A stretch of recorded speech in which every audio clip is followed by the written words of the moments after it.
What's up, tribe? How you guys doing? Go ahead and hit that subscribe button. I hope you like this video. This is your review for the Grand Dame Karen Huger's family reunion, part 2. So we know this is a 2-part limited special that Karen has, and so we pick up this episode where we left off last week with Karen talking to her aunt Pat,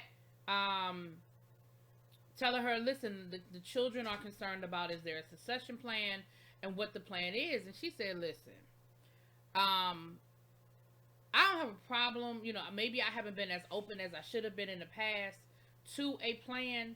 But they've come to me about these ideas, and my concern is they come up with these great ideas that aren't going to be successful. And then if the business goes belly up or things don't work out, then we lose everything, including the land that we've held on to since the Civil War. Since after the Civil War, and well, not quite that far back, but you know what I'm saying. And she said the other thing is I own the land, but I'm really not running the farm. Like the uncle and the brother, they're running the farm right now. She said I don't live off of the land.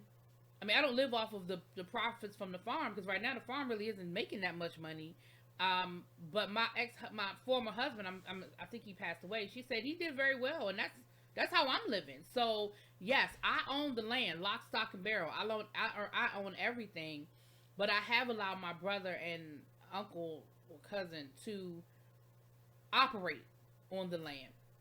And so Karen was like, so what we found out is that the family left everything to the father left everything to her instead of splitting it amongst her and her brother. And the only thing we could come, like, of course, wasn't nobody gonna really ask that question because Karen was like, I ain't going down that road.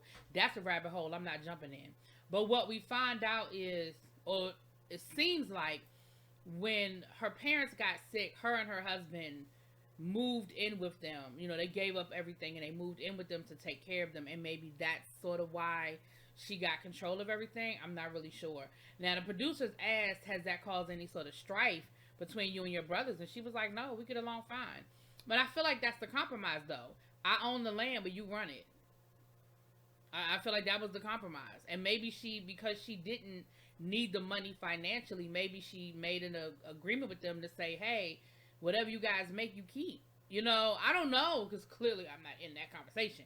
But that's what it seems like. So anyway, so she said, listen, I don't have a problem hearing them out, but I want it to be something that is feasible. I want it to be something that I think is going to make money. They bought up a winery, and she was like, no. She said, I'm not really open to that. She said, it's overdone. She said, and we actually have a winery right now in Surrey County that's about to go, bankrupt.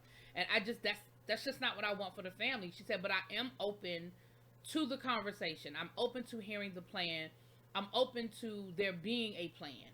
But we're going to have to bring my brother and I think it's the uncle in because that would, they're the ones that's working on the land now. So that would be fair. So Karen was like, that's cool. I do think that's fair. And, I appreciate the conversation. She said, and so she let the kids know, listen, the conversation went a lot better than I thought it was, and we'll talk. We're going to talk later. But it was a good conversation, and I got more than I thought I was going to get. So then we have probably my favorite part of the episode because y'all know that I'm a history nerd and I love these kinds of things.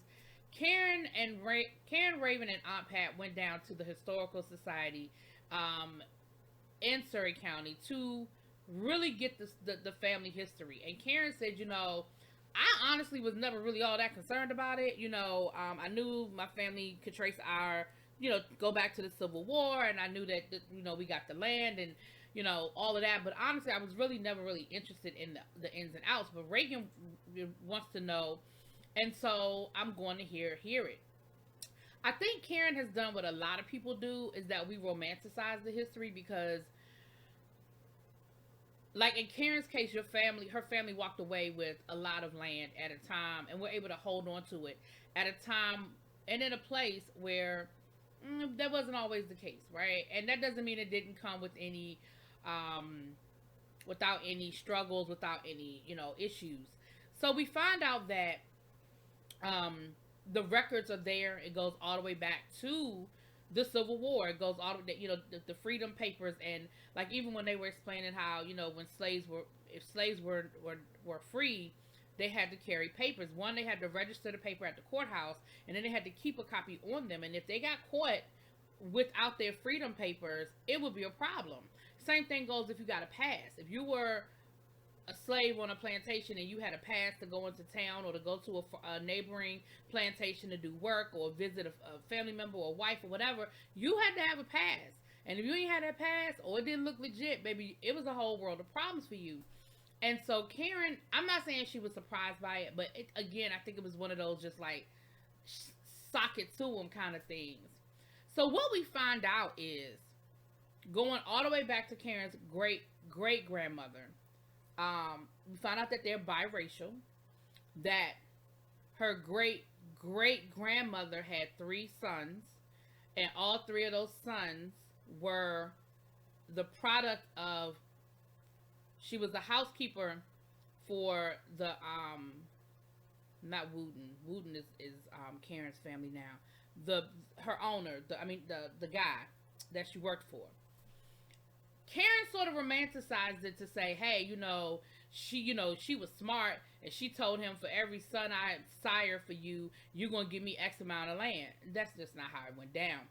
First of all, it probably wasn't a voluntary relationship. We saw the same thing when it came down to Thomas Jefferson and Sally Hemings. Like, we're not going to romanticize that a slave owner had this beautiful romance with someone he owned, because I'm not going to go down that road. See, I'm about to go left. But in this case, it was very much the same thing, that Karen realized that, no, she had these sons by him, but for the fact that he had no other legitimate children, when he passed, he left in his will that the land went to her and to his 3 sons. Had he married and had, quote, like I said, legitimate sons, her family would never have had that land. That's what I believe. And I can appreciate that Aunt Pat was like, listen, we ain't about to sugarcoat this thing. Like, that's what it was, that's how it was, and that's what it was going to be. We appreciate it, the sacrifices that were made. There's no judgment about any of it, because, again, it just wasn't a voluntary situation. I don't believe it was at all. And I don't think it was no great love story. I mean, nobody knows but the 2 of them, and they ain't here to tell their story, so I'm going to tell it for them. But thank God that Karen's family was able to get the land. And so that's how it trickled down, and eventually ended with Aunt Pat. And so it was a very emotional thing, because, again, you romanticize these things in your mind, and you convince yourself that it's one thing, and then when you kind of get slapped in the face with something you probably knew anyway in the back of your mind, but you didn't want to really accept it. So there you go. So then we get back to the house. Now it's time for the actual family reunion. They got the tent set up. Karen ordered sweatshirts for everybody. And first we start the day off with a family porch, family picture. So everybody was dressed up, and we see Karen's sister, Bernice, baby. She shows up. Now, Karen and Bernice don't get along. Bernice thinks Karen is extra over the top and always doing too much, okay? She also carries a little bit of anger with Karen as it relates to the care for their parents when their parents got sick. The attitude was Karen wasn't here. I was here taking care of the day-to-day. And I'm sure that Karen helped financially, but she wasn't physically there. And that's always an issue when it comes down to family members getting older, needing the care, and it's that physical versus that financial. You need both. But yeah, so and then they had some activities, and they called them the wisdom versus the children. Now the children, accused the wisdom of cheating, which they did a little bit. They had cheated a little bit, but they can do that. What you gonna do? What you not gonna let them win? And then Karen actually took that opportunity to pull everybody into the house to have the conversation about the succession plan. So it was pretty much everybody who was there at the beginning, along with Aunt Pat, and then the 2 men that are actually running the farm. And Karen went through the whole thing explaining what it is and explaining the situation.